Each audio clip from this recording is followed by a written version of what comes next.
ake sithi nje thanda umntwana wakho.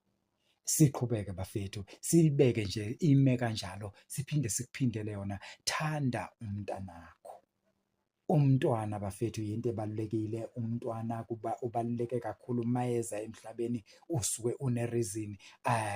Babodwa labo bafethu kwenzeka izinkinga, kodwa ngenxa yokuthi usekhona mfowethu, ake sigqugquzele lokhu, sithi thanda umntwana wakho. Kunezinkinga-ke zikhona la, siyabona bafethu ngokuhlukahlukana kwezindawo emakhaya nasemalokishini esilungwini.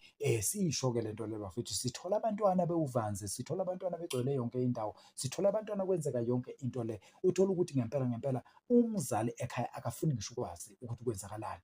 Umntwana uzoze athandwe yilo malume noma yilo anti obahlanganisa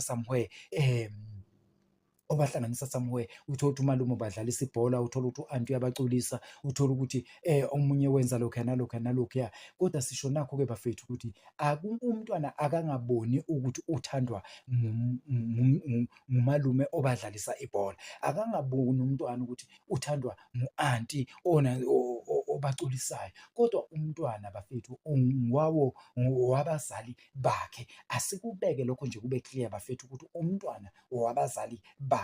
Thandani abantwana